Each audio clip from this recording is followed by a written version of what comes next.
Alright. Here we are, back with some Kerbal Space Program. Warning. This program contains coarse humor and a sense of language that some people might not share. Viewer discretion is advised. Alright. So, I am not late today. It's daylight savings time. And daylight savings time is just a fancy way of saying people are messing with their heads intentionally. No one likes daylight savings time. That's just a well-known fact. Here's the one that we're looking for. We're going to be sending another spacecraft to Duna. Actually, before we do that, this time we're going to be planting a flag, because last time we weren't able to do that. Let's take that mission. We don't really need to do any of these other ones. Just, that should be good enough. Alright. So Jeb Kerman failed. He did not land on Duna and perform an EVA as he was supposed to. Therefore, it is a failed mission. The reason being this parachute. Get rid of it. Put another one right here. The door is no longer obstructed. Now, I think I need a ladder for this, don't I? Hold on.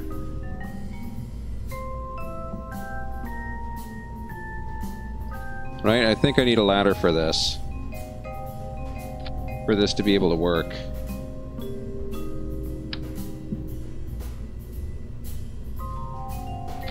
We do that. That gets us almost all the way to the ground. And I guess I can put one of these on here too. That one goes pretty much all the way down. That's good. Okay. So we got our ladders set up.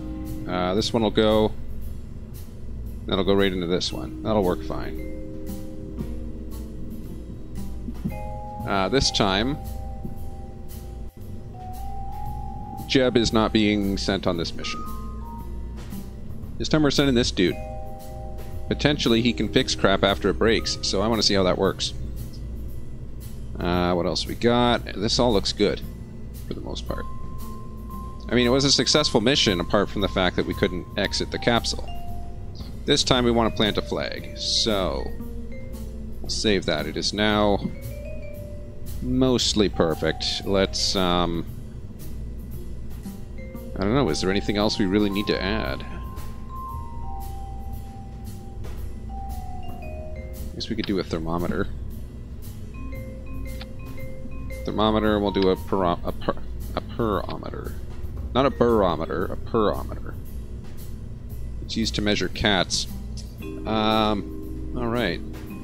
That should be good enough. So this made it to Duna once, it can make it there again. Just a matter of course, landing it on the surface. Which I imagine we should be able to do.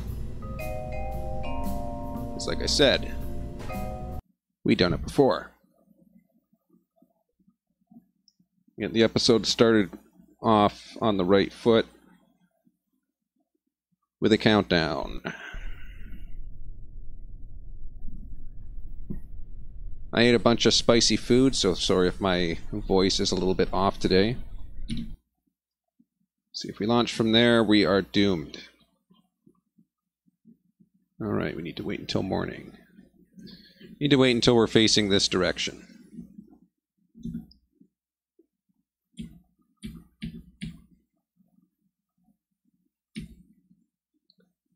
Or at least close to it. That works for me. Now we can take off. Not yet. We need some form of stability assist. This guy's not good enough. Oh, that also reminds me. Let's modify the top of this thing. Give it a couple of batteries here. Alright. Holy crap, that's a huge battery. Just a couple of these small ones. Only we need to decouple them. That's pointless. That's pointless. There we go. This decoupler is going to be on its own. Right up here. We're going to leave part of this with the, with that science module.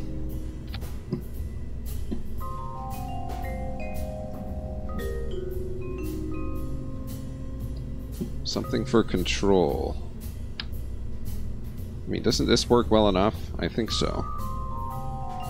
Remote pilot assist. It just does stability. But not 0.07. I mean, this has the added benefit that it's... Oh, wait, no, you can't strap it to the side. Well, never mind then. It has no benefit. I'm going to use one of these then. That's going to break off. I'll put one of these down. That ought to work. Put this on top. And I guess it doesn't really matter if that's, if that looks good. Alright. Now we should have everything we need. And once again, we have to wait until morning. Just want to double check that it does have stability assistance. Yes, it does.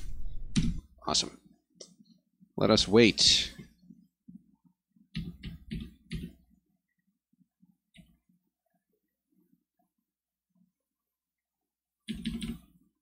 Alright, close enough. Oops. Let's go.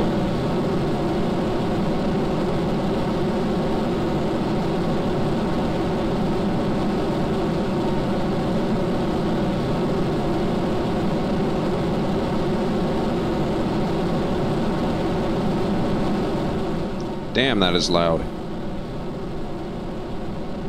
Alright. So we got Bill here. Basically, we're just going to punch this right out of the Kerbal sphere of influence.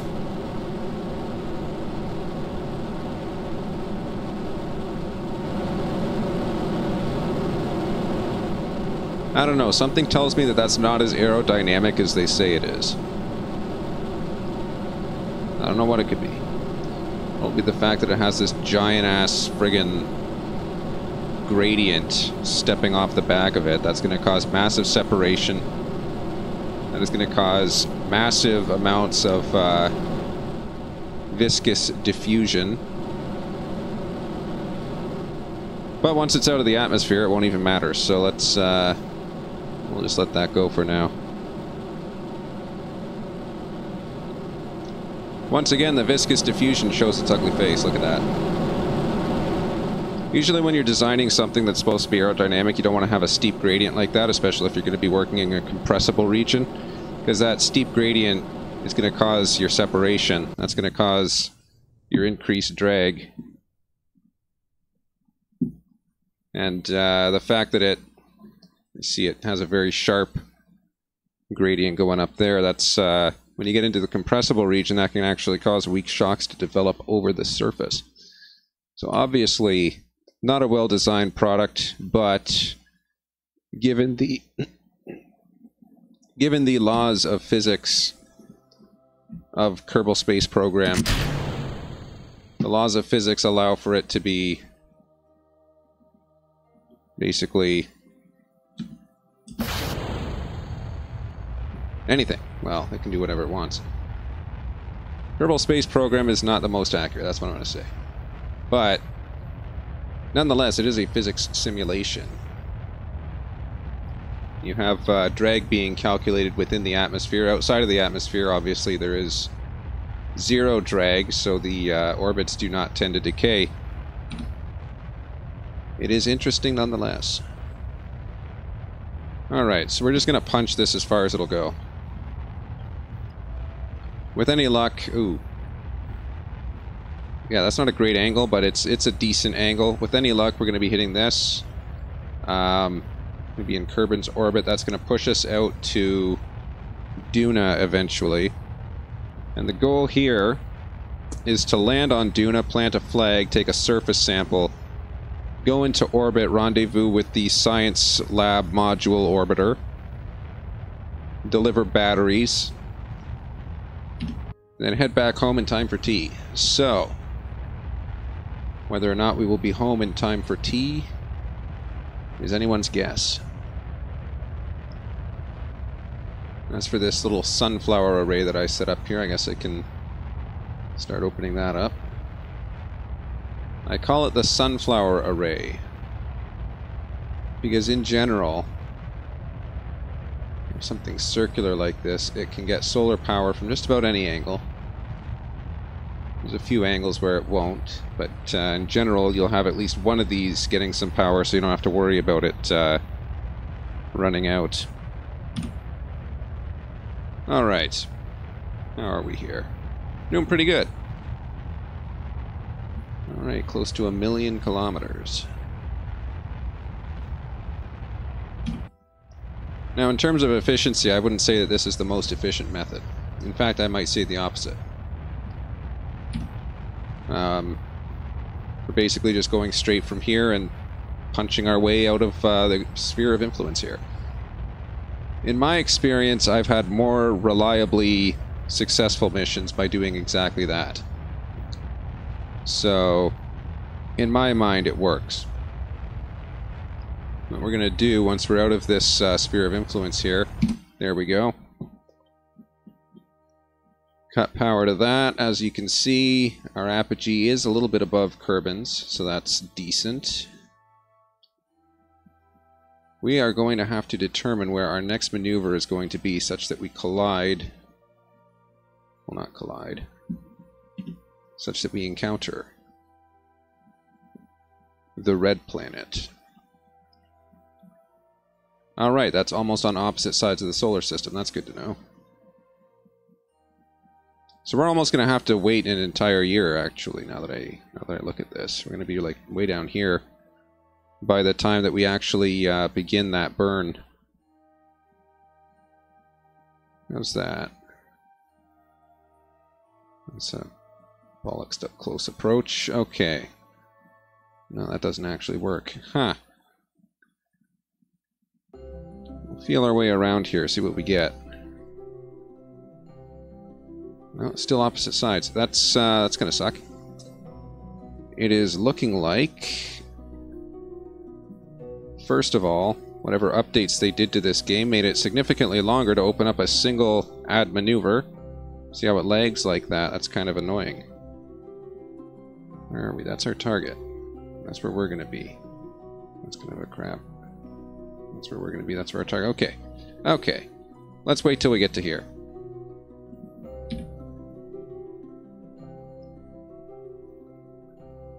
Ah! Look at that. I adjusted the orbit of the Sentinel last episode. It is now accomplishing its mission. See, look at that. The sunflower is still getting electricity, regardless of our orientation. So we still have electricity now.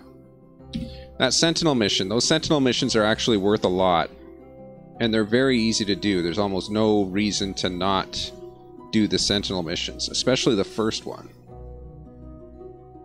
Oh, what? Control node locked? My ass is locked. Why is the control node locked? Let's keep us pointed there. There's no control node lock. Oh. We don't have any form of communication on board, do we? I thought we had satellite or some kind of, shit. Oh, this is not going to be good. We don't have any communication.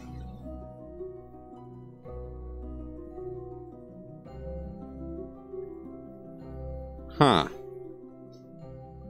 Did not see that happening. Okay. Because when we had, Jeb Kerbin, whatever his name was, he could control it himself, and so we didn't actually have to worry about the control nodes. But no, we're actually out of range of any comms devices. Therefore, we cannot adjust attitude like that.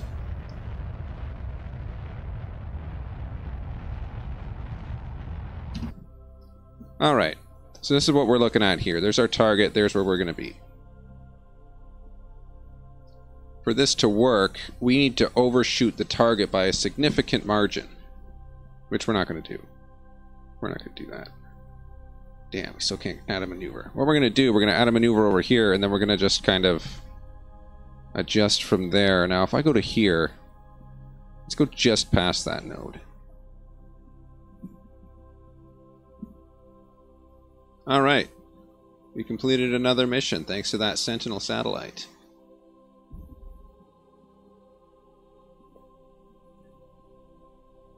Right, so we're going to go right past here. We're going to see what our next close approach is. And hopefully... Yeah, look at that. Limited crew control, and we have nothing. We have absolutely nothing. That's just not good. So what is our next close approach? Oshiete kudasai. Our next close approach is moving with us. Keep going. Alright, there's our next close approach. We're going to be there. Target is going to be there. So, our target will barely have moved in the time that it takes us to go around again. Oh, right, I can't add a maneuver. Okay. Okay, you know what? I think we can do this. If we... We're going to have to go around again. That's going to take a while. Wait a minute. Okay. Let's stop that. Let's just, I don't know, kick this forward a little bit. I want to see what it does.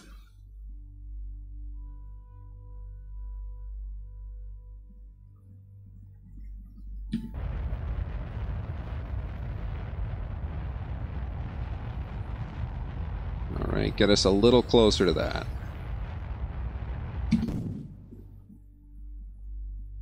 Oh, wow. I literally turned that off right as we ran out of fuel. Okay. Lovely.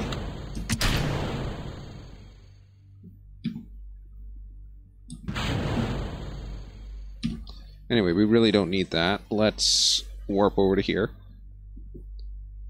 Approximately 1 year away. Hold on.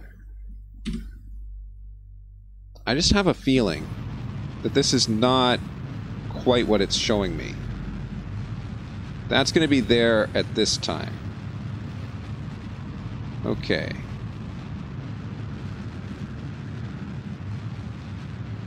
So realistically, I might actually need to push this in further.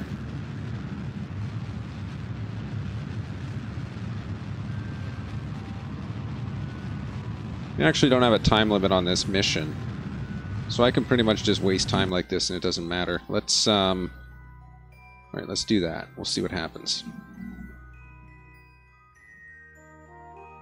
Realistically, this mission is not exactly critical, because Bob is not an asset, so it doesn't exactly matter if it returns. Though I would like to see it succeed, it is simply not imperative. Okay, so that's closest approach, and target is, oh my god, target's going to be way down there. We're going to be way off on this, look at that. We'll be basically opposite sides of the solar system with this one. And this is at the maximum warp speed too, eh? That's, okay. So there's Duna, there's where we are.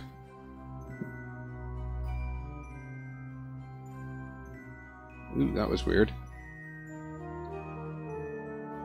We will get closer in the future. However, that's where we're going to be, and that's where Duna's going to be. So I wonder what we can do with that. Because this looks like we could do something with this. But the problem is, I don't have any control nodes. Without control nodes, I'm kind of at a loss here. Like, there is nothing I can do without a control node, because I can't plan. And you don't necessarily realize it at first, but planning is a very essential aspect of Kerbal Space Program. Okay. We're supposed to be moving faster than... Oh my god, this is taking friggin' forever. You know what? I'm inclined to just revert flight and put a frickin' antenna on this thing. I cannot stand that. That is just friggin' horrible.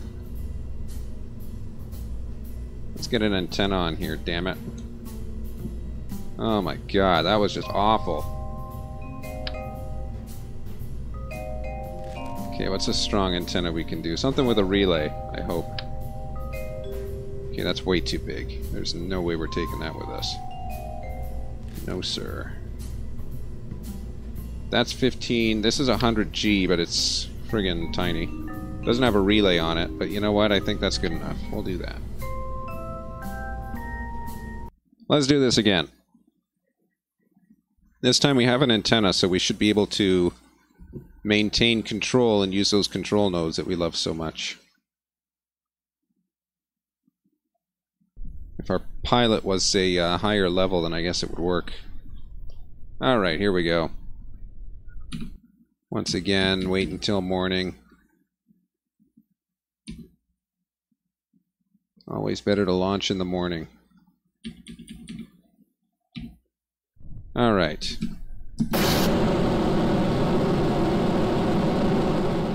Get this guy up off the ground.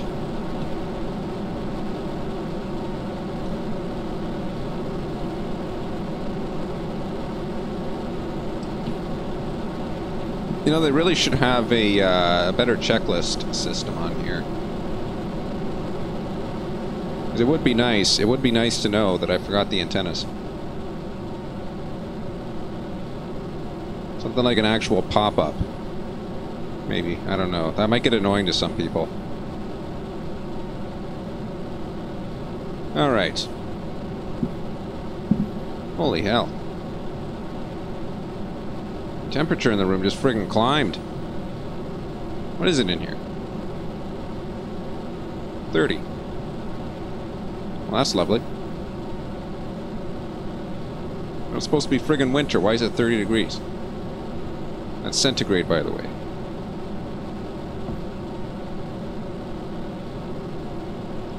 Alright.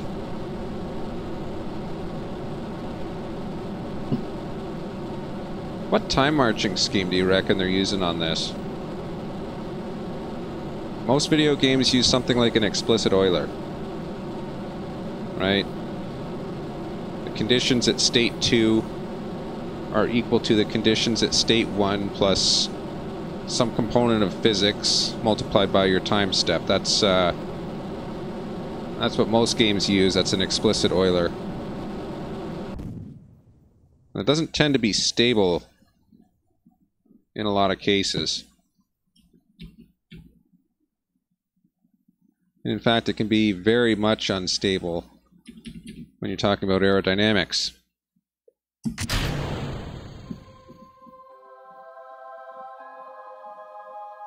So I ask ye,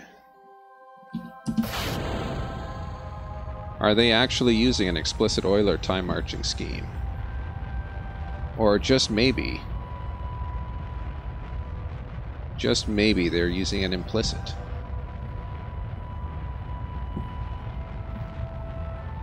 I guess we'll never know since it's closed source. But if they were using an implicit scheme, I imagine that crap with the asteroids wouldn't have happened last... how many episodes ago was that? A few episodes ago we had some crap with an asteroid. Which probably wouldn't have happened if they had a stable time marching scheme. Just saying.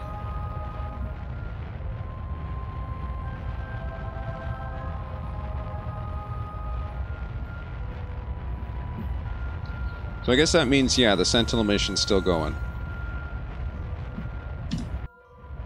But this time we're not resetting for anything. This time we have communications. Check it out. 2 antennas.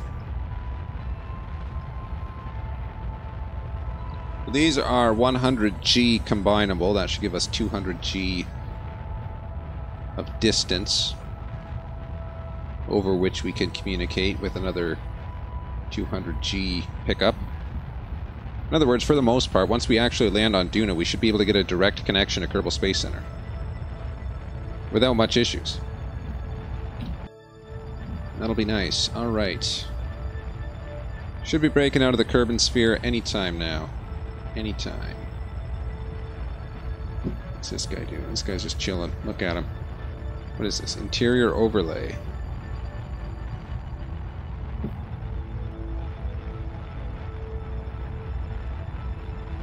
Can we get gravity data here? We actually can.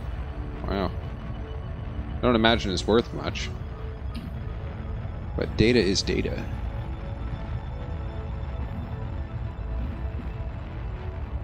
Alright, here we go, here we go. Now we're going somewhere. Alright. We're gonna break the Kerbal Sphere. Then we're gonna, I don't know, have the ability to use our control nodes. And potentially actually get to Duna. So we'll give that, I don't know, how much time. How much time seems like a good idea. How to maneuver there. Give it almost a year. Oof. Yeah, that does not look good. We go from here. I usually like to do a couple tests of these, see what, Alright. That's where our target's gonna be in about a year. Do this a little sooner, that's not gonna work. No, we gotta wait almost a year before we actually start approaching, approaching Duna. Let's go to there, it's about a year away.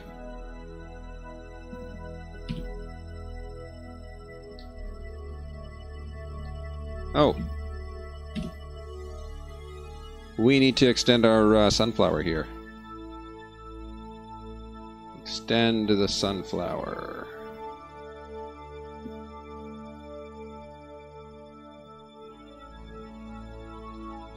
By having these solar panels in a sunflower arrangement, we've more or less ensured,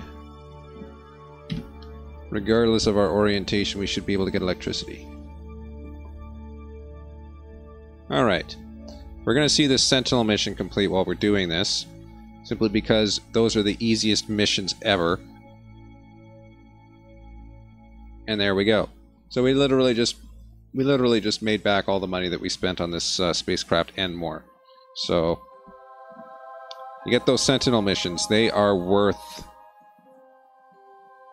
That's the definition of a Sentinel mission. It is worth. Further grammatical correctness need not apply. Where are we going here? This is getting a little closer. That's getting a bit closer. Still not very good. Wait another year. We're getting closer. We're getting there. We are getting there, but currently not there yet.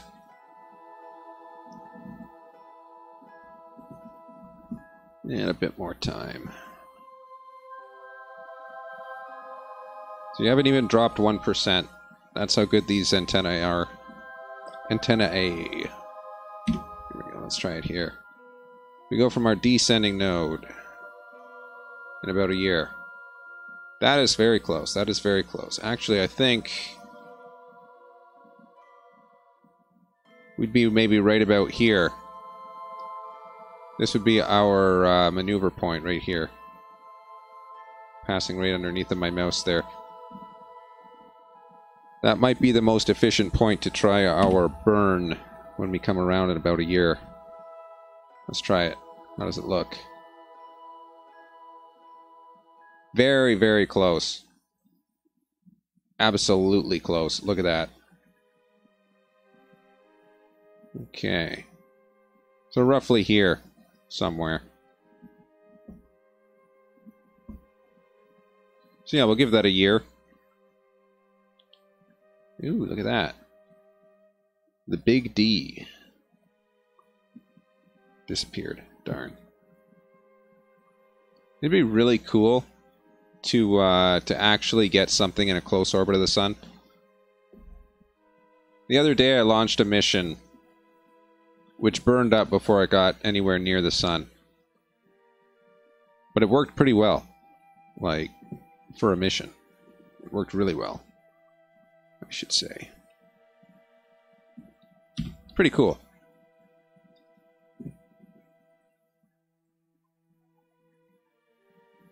Alright. So these 3 batteries on top here. These 3 are going to detach once we decide that it's time for Billy Boy to go home. Speaking of Billy Boy, that reminds me. In my pursuit of higher education, I frequently encounter this theory by some guy whose name I cannot pronounce. Let's take Adams Bashforth as an example. Normally, I would never be able to remember that name for the life of me. Adams Bashforth. Like, what is that? It sounds like a dog. My natural tendency is to try and rename it into something that's more digestible. Like Addy Boy. Clearly, Addy Boy is easier to remember than Adams Bashforth. The only thing is, there is also an Adams Moulton, which would also be characterized as Addy Boy. So that's kind of problematic, isn't it? The solution is to use the second part of the name. So instead of Addy Boy, oops, no, I don't want to view the unknown target. I want to add a maneuver, please. Instead of using Addy Boy for Adams Bashforth, lately, oh, that is perfect. Lately, I have started using Bashy Boy to describe Adams Bashforth-based time marching. And you have Runga Kutta. I call him Cuddy Boy. There's Richardson's theorem. I call him Richie. It's like you have all these people who've joined the pantheon of the immortals, whose names have been immortalized as constants or mathematical theorems. And here I am with Bashy Boy. I don't know. Almost seems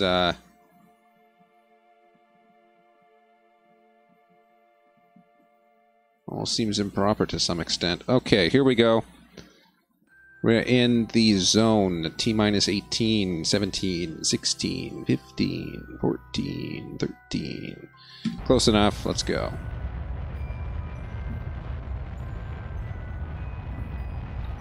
So this is probably going to run out of fuel very quickly here. It might get us most of the way. Once it does run out, we're switching to the nuclear chemical.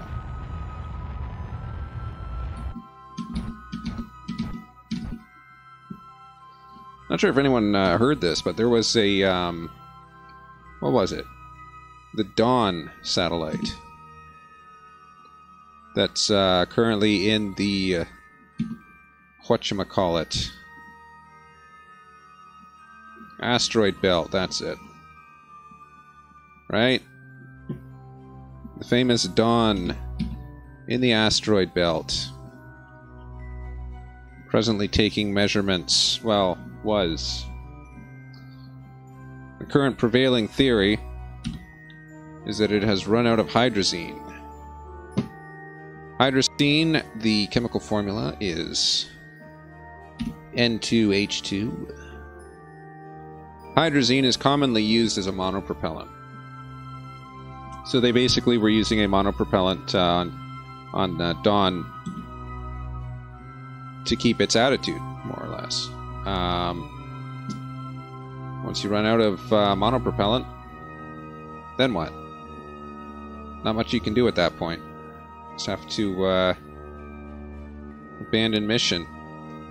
So basically they were using it to maintain their attitude relative to the sun, which would keep it charged, keep the solar panels going, keep the mission alive.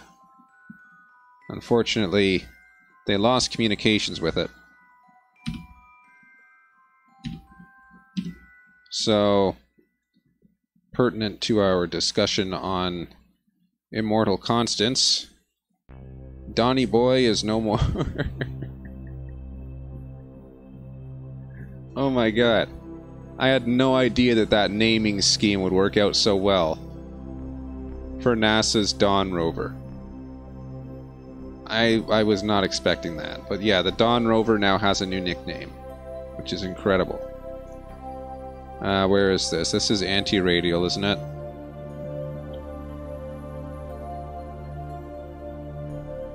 Or radial in, they call it. That'll work.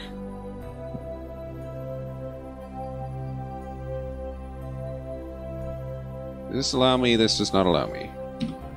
I would like very much to warp to the next position, please. Thank you so much. Alright, here we go. Burn time is 0. Let's... Good enough. That'll work. Alright. Now we just need to get to Duna. And that's it. Get to Duna and land. That's... Oh, wow. Oh, look at that. Talk about dual encounters right there. That's going to go in. It's going to encounter Duna at 147. It's going to come out here. It's going to encounter Ike at 20. And then it's going to be on its way. But I'm going to be adding a maneuver right about here, which I should probably prepare for. Roughly 1 year for that maneuver. Wow. Well, let's bring her in here. There we go. A 3-minute burn. I don't imagine we have enough fuel for that. We'll start it back here. As you can see, the orbits do not decay. It's a beautiful thing.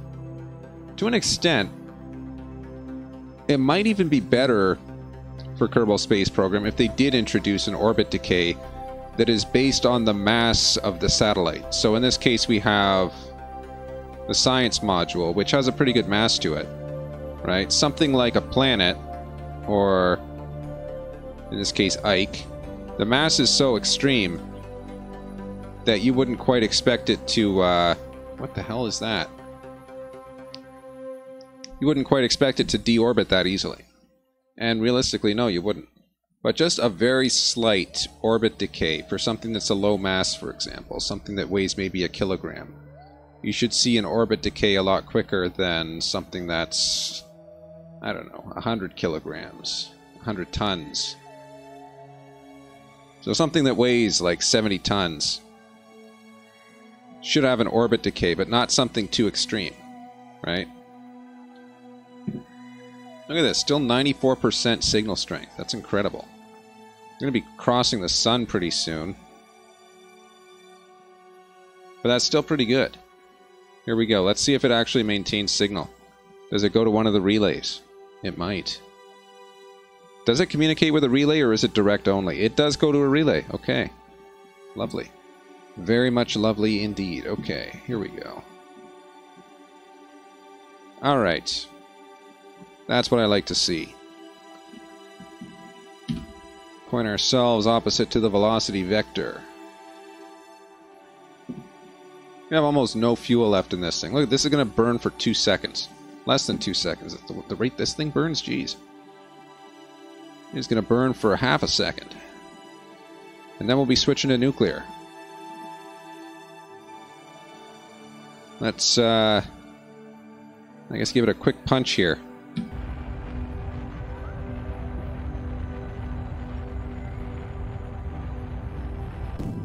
"7 seconds. Wow. Alright, well, color me impressed.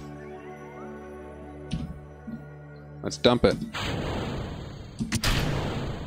We no longer need that. And this goes the rest of the way. Bye-bye, old fuel. So what is our acceleration rate here? Oops.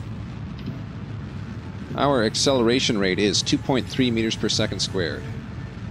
Sea level gravity is 3 meters per second squared. Roughly. 3.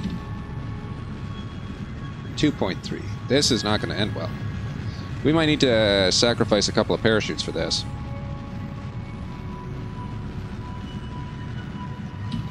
We may very well need to sacrifice a couple of parachutes. That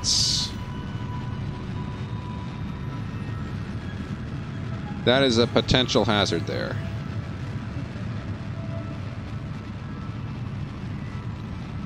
Of course, that all depends on how much of this fuel we can waste. Let's just blow out a bunch of this fuel. We'll see what we get. That's the module we're looking to rendezvous with at a later point. That'll be interesting. Alright, our perigee is going in slightly. That's concerning. We just don't want it to break the atmosphere is the key. What is the atmosphere height? Atmosphere height is 50K. Alright, as long as we stay above 50, we should be fine. Let's cancel that. Not the next maneuver. We don't care about the next maneuver. Warp there.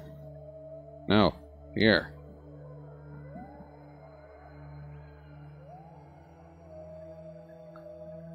I'm hoping that for today we can at least land on the surface of Duna. That is our goal of the episode. So sea level gravity, 3 meters per second squared, roughly. Acceleration rate that we have is 2.3. There is a very good chance that we cannot land successfully. Though if necessary, we can jettison a couple of those fuel tanks, and that'll lighten up the structure a little bit. Still, we're going to have less thrust since there is an atmosphere as well.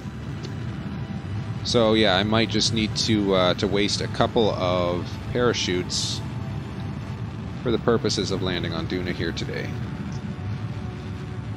If it needs to be done, I will do it, but I would much rather not have to. How are we doing here? 92. Not bad, not bad.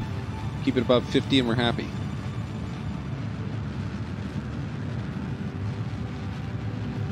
Alright.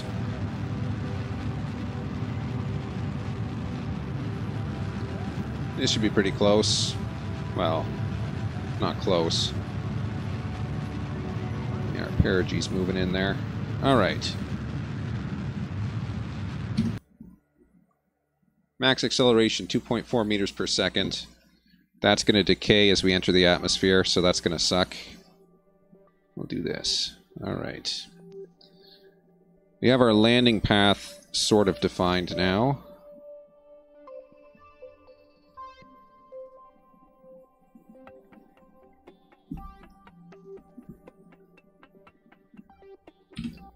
With any luck, we should be able to land successfully. I think I want to take 2 of these. These 2 top, I guess. These 2 top ones, maybe.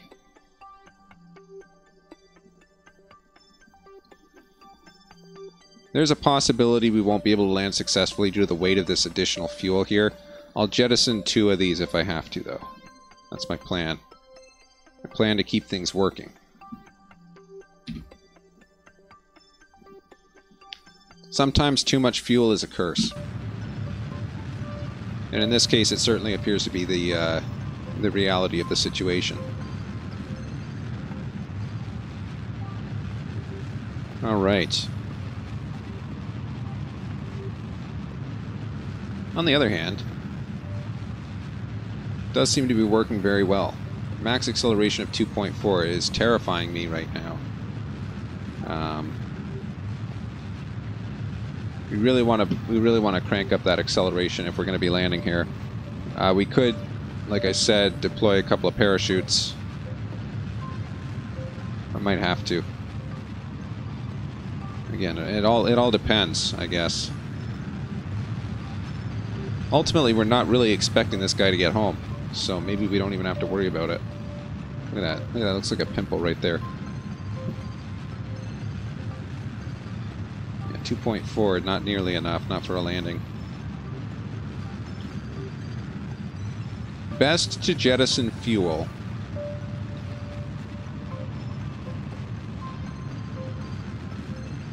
It's up at 2.5 now. I don't know. It's all up in the air at this point. Should I jettison the fuel, or should I waste a couple of parachutes? So I could do either one, but doing both of them would be a massive waste of resources. Still 2.5. Huh.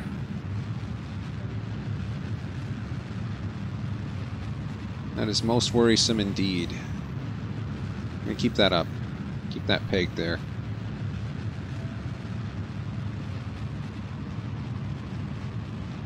Let's at least let it get into atmosphere now. Speaking of which, we need to be opposing surface velocity.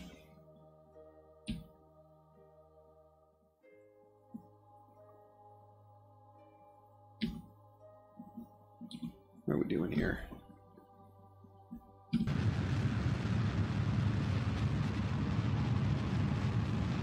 Yeah, that 2.5 ain't much.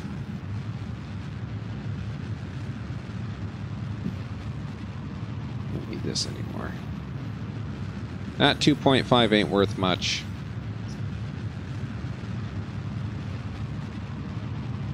I think we're gonna have to jettison.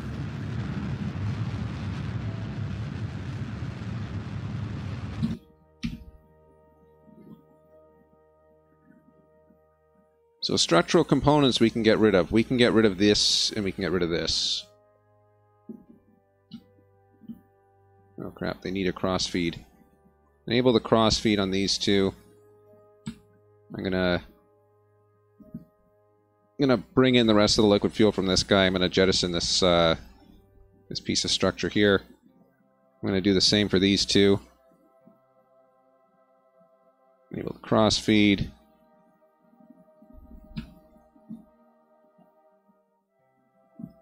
So these two side tanks can go. We don't need them. Because this guy's a 145. Let's get rid of him.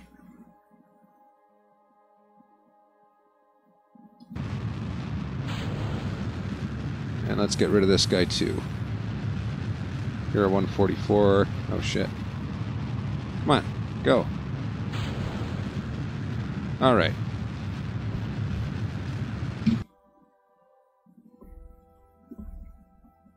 This will help us. Less fuel is more. What do we got here? We now have 2.8 meters per second of acceleration. Which is not great. Though at the same time it is not bad. So that might have been a waste. Let's keep this atmospheric scan. That's useful. Is this worth anything? That's used. This... Okay, alright, I can take that. Pressure, alright, not bad, not bad, it's cool. Does this... This is also used. Well, high over the sun. Well, he wasn't that high, he was just a little buzzed. We'll keep that. Alright.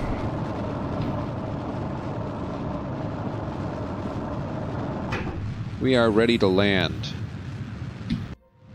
It's too bad that we are moving too quickly to land. 400 meters per second is a bit fast. Push comes to shove, I will enable the... I'll do the top. These top parachutes, I'd rather not. But I will enable them if necessary. We'll just have to see. We're heading towards the ground pretty damn quick there.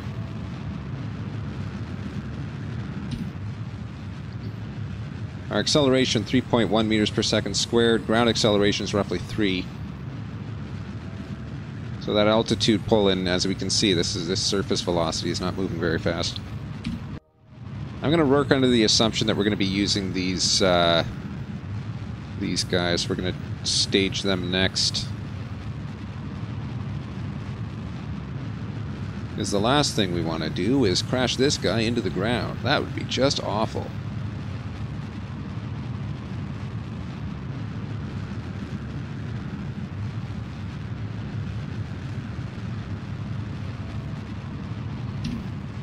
Alright, steepening that angle. Ooh. Look at that, max acceleration is going way up. That's really good. Despite the fact that we are in atmosphere, as we can see, our thrust is slowly falling off there. Not significantly, but slowly. Okay, that was the other two. That wasn't me. Oh, that scared me for a second.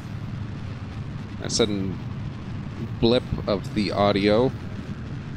How close are we? We are very close to the ground. This is not good.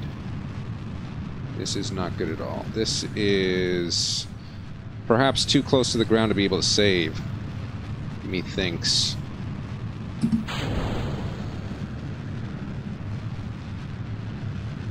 Why didn't the parachutes go? Oh, thank God. Come on, parachutes, do your thing.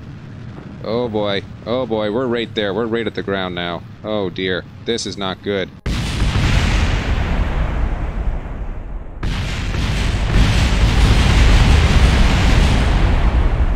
What in the hell was that? This friggin' thing just melted.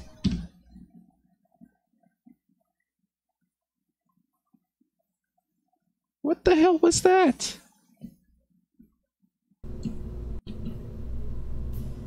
The goddamn thing melted when it touched the ground. That's... I mean, I know it was a pretty steep angle of ascent and everything, but good God.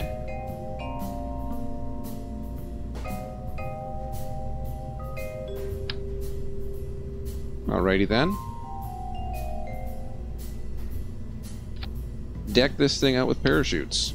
The more the better.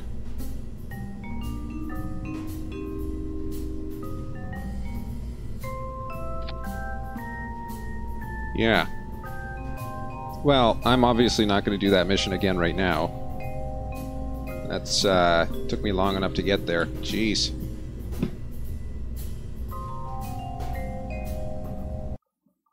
So anyone want to tell me how in the hell that worked last time, but it didn't work this time? The only difference between the two, I suppose, would be the updates that were sent out by the developers of the game. So maybe an update broke my spacecraft. Nonetheless, I'm not going to bother with this BS anymore. I have stuff to do. Exams to write. I must go.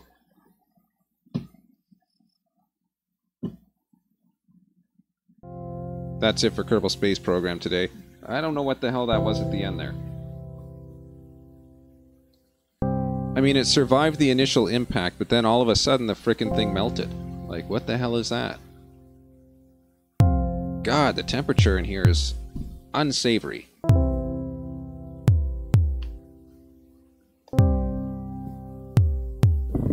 So yeah, summary of today's Kerbal Space Program stream.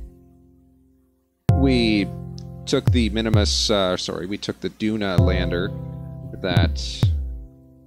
that worked last time. And it didn't work this time. For whatever reason, it disintegrated upon impacting the ground. Whereas last time it did not do that. So I'm thinking perhaps an update may have broken that. I'm not one to blame the game though. Next time, we're decking this thing out with like 8 parachutes. That ought to take care of it. Anyway, I'm the 404 guy, 7HG404 GUI. Hopefully this week is better than that stream. That did not end up very well. If I disintegrate the next time I touch the ground, then we'll know that Kerbal Space Program physics are starting to work their way into real life. But if you did enjoy the stream, feel free to subscribe, follow, etc. Doesn't matter to me because I don't get paid for this, but in any case, have a great day. Goodbye, everyone.